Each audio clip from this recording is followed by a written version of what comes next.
Hi, I'm Manny Librodo. Nakikinig kayo sa Pinoy Photography Podcast. Kayo ay nakikinig sa Pinoy Photography Podcast. And for this episode, kasama natin isa sa mga photography idols natin, si Mr. Manny Librodo. Good evening, sir. Good evening, mayong gabi. Paano kayo nagsimula sa photography? I was a high school teacher sa Bangkok when I started photography.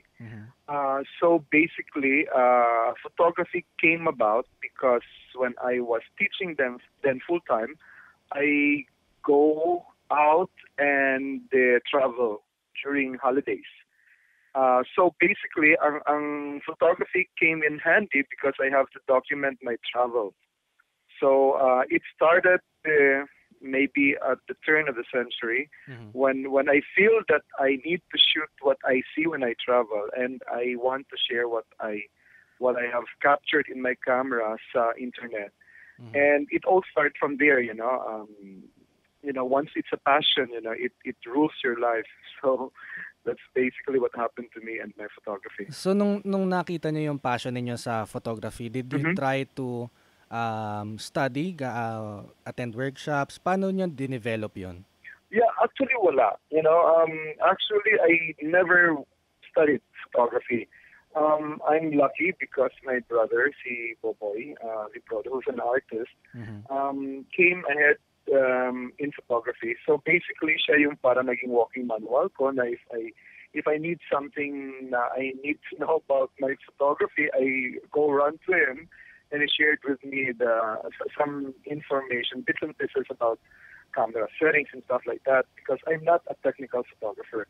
So basically, I also joined mga online community. I joined competitions a lot. And I think more than the technical knowledge siguro sa photography is your vision, yung artistry mo, and the passion that would get you somewhere. Not what you learn in terms of camera settings, f-stop and stuff like that. Yep. Nung nag-start kayo, hindi nyo iniisip kung ano yung camera na hawak nyo? Parang ganun ba yon? Actually, in my brother, again, si Boboy, is a Nikon person. So sabi niya, just buy, a Nikon camera. And I bought the Nikon camera, and up to now I'm a Nikon loyalist, Actually, pag magsabi ka na siguro, you're not paying attention much to your gears, or to the camera you're holding. I think technicality means you're not paying attention to your camera setting, to your ISO setting, and so on and so forth. Because up to now I'm still shooting in aperture priority, actually. Talaga? But yeah, I'm shooting in aperture priority. I'm shooting in JPEG, So basically, very very primitive yung shooting style ko. But the thing is, I'm getting my picture sharp, and I'm getting my picture well exposed, Kasi that's how it starts, People are probably saying, oh, he does a lot of Photoshop, but if you don't have a good picture to start off with, you have nothing to post process. So I'm more concerned about capturing the moment rather than getting my settings, right. I'm getting obsessed with my settings, because as far as I know, I'm getting my picture sharp, and I think I also invest on top high-end camera and gears, so it helps a lot too. Ayan, okay. Nabanggit nyo, sir, na dahil sa traveling, nahilig kayo mag-photography, pero as of late, ikaw ay parang nakilala, parang kami sa mga newer photographers, mas kilala ka namin bilang portrait photographer. I mean, mas kilala fashion, namin, right? Yes, high fashion, portrait, glossy images. Yeah. Paano nag-transition from travel to papunta doon? Actually, I just would like to react to that. No, I hate it actually when people tell me I'm a fashion or portrait photographer, because I think my better photos are my travel photos. However, I don't get to travel as much, When I was teaching full-time, sinabi ko I was a teacher. When I was teaching full-time, I only get to travel during holidays. I have to teach from Monday till Friday, However, because it has become into a passion, I have to shoot almost every day, right? So yung available na subject ko na shoot ko was from my students. So I started shooting my students, you know. I started shooting my students with a makeshift studio, quote unquote, which was my classroom, you know. So I had my bulletin board painted in black, you know. I mastered the use of natural light using only window as my source of light, you know. I also mastered the use of veils, and I think I'm the one who popularized the use of veils. Yes, yes. That's the only prop I have, you know. And then I started actually telling my students to do their makeup because I want to, you know, make them look extraordinary, you know. And then I started posting my picture. I won competitions left and right. And people started saying like, oh, wow, your studio, you're shooting always in your studio. Why don't you bring your subject outside of the class, outside of your studio? They don't know, actually, I'm just shooting inside the classroom, you know. So basically, going back to your question, I shifted to fashion because I don't get to travel as much, you know. If I can travel every day, I would shoot travel pictures every day. Before you went into photography, you were teaching. Pero now, you're teaching photography. Natural transition, natural, ano ba yun? Progression ba yun? Dahil ikaw ay may teaching background and then you loved photography and then you would love to teach other people photography. Parang ganun ba yun? Yeah. Actually, what happened was that, so I was teaching full-time, no? And then people saw my work online, and then they said they want to learn from me. And then I told them I could not teach them because I don't know how to teach photography because I am not technical nga. And then they said, but we want to learn from you. So they started flying to Bangkok, you know, where I was teaching them, to learn from me, you know, during weekends, you know. And then before I know it, ang dami ng tao yung flying to Bangkok to do a workshop with me. And then I started scheduling my workshops on weekends, not just one-on-one workshops, but bigger workshops.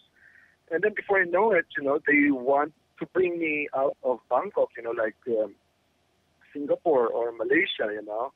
And sometimes I have to schedule that during weekends. And to tell you frankly, I think doing workshop came in naturally for me because I am a teacher. I know basically how to teach.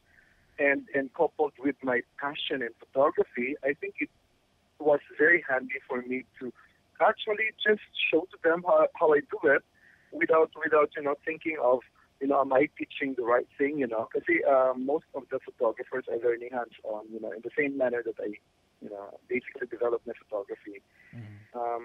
As a kinesthetic learner, you know, like actually touching it and doing it, you know. So sir, how do you feel about that na some people, pag nakita yung litrato, makikilala na nila, ay, Manny Librodo to. Parang may style na agad siya eh. Was it a conscious effort for you na, ay, kailangan meron akong style na ganito? Ganito yung dapat na picture na mapoproduce ko? Actually, wala. Kasi as what I said, you know, when I started photography, it was just, you know, a vent to express my passion, di ba? However, siguro because I am using the same workflow in almost all of my pictures, then it developed a certain kind of look, you know. And then also because siguro na, I don't know, sometimes, you know, at first when people told me that my pictures are becoming more predictable, like when they look at it, you know, it becomes a trademark that, oh, this is Manny's picture, you know. Oh, there's plenty of color, so this is Manny's picture, you know. But then when I started doing my picture, you know, like kind of like less colorful, still they know it's my picture, you know. So it's not just the colors, you know. So basically, I think at first I took it kind of like, oh, I'm getting predictable, I have to change, you know. But then eventually, you know, just like famous artists, you know what, how a Michelangelo worked, you know, in an ocean of different paintings, and so on and so forth. So I think it works good. I think it's something positive if people actually identify your work. And aside from identifying, yung ibang photographers go to the extent na emulating or copying your style ng mga photo ninyo. Anong pakiramdam mo doon? Actually, meron na ako nakita sa ibang forums na Manny Librodo Photoshop action. Parang one click, parang yung sharpening niya, parang ganon itsura. Yeah. Parang ganon siya. Yeah. Actually, they're starting to emulate. Actually, those people that attended my workshop has to learn my workflow, no? And some of them actually are still finding their own niche, So they want to get my style para ma-incorporate nila into their own kind of photography. But whether we like it or not, there's only one Manny Liprodo. In the same manner that there's only one Amar Solo, or there's only one Michelangelo. I think you can teach everything. Just for me right now, when I teach, and if I have plenty of time, I would teach everything I know. At first, I'm kind of like, my God, I'm teaching everything. Nothing is left to me. Then people will follow my style, But I think how your mind works, how you think, how your feeling is on that day, what your mood is, yun ang hindi nakukuha ng mga tao, So basically, we all think differently. We're all unique individuals, and that's what gives a unique stamp into our own work, no matter how much we try to emulate someone. So I think for me, emulating someone is the best form of flattery, So if they do that, I'm flattered, but eventually, they have to find their own style. Okay. Sir, anong advice ninyo para doon sa mga bagong, kunyari ito, nagsimula sila mag-emulate, gumaya ng style ng iba, pero once na naisip nila na kailangan ko ng to find my own style, anong may advice mo sa kanila? I always tell everyone to shoot from the heart. You let your feelings, you let your emotion, rule you when you shoot. Don't be concerned about technicalities. So if you're too concerned about technical stuff, you miss out on this special moment.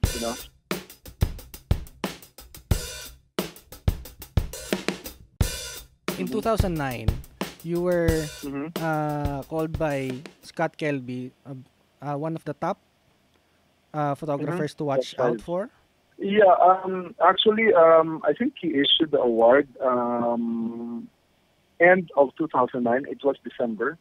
And then I was surprised that many people congratulated me in my Facebook wall. And I'm not even aware of it, which means to say that I was not even informed that I was considered as one. Or if he has a short list, I'm not even aware that I'm included in the short list. And the funny thing about it is that way back then, I don't know who Scott Kelby was.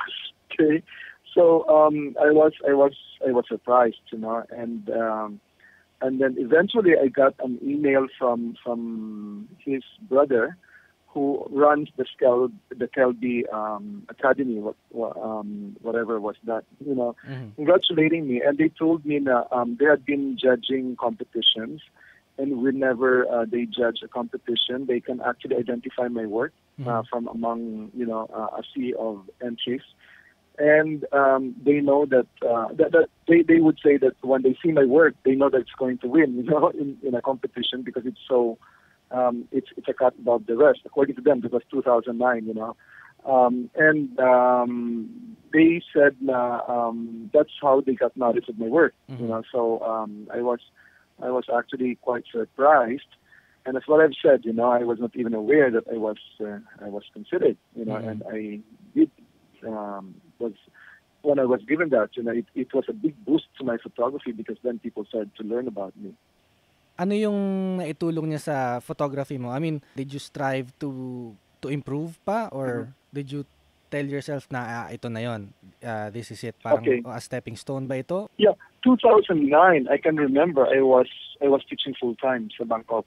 So I think that actually gave me the impetus, the strength to say, I'm going to stop teaching and I'm going to explore photography more. And then at least right now, if people would say, who is Manny Liprodo? I think what my organizers usually say, organizers from workshop, what they usually say is that, in 2009, Scott Kelby named him as one of the top 5 photographers. So I think that's number one in my achievements right now, because we have to accept the fact that Scott Kelby is Scott Kelby. He's big in the photography world. So that has become my foremost qualification, I guess.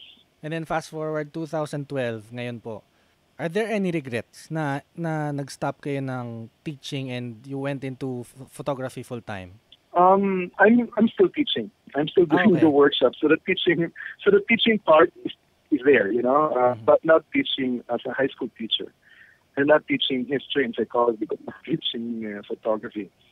Are there regrets? Sometimes I feel like it was a very risky thing for me to do. I think when I was teaching in an international school, I was paid quite a lot.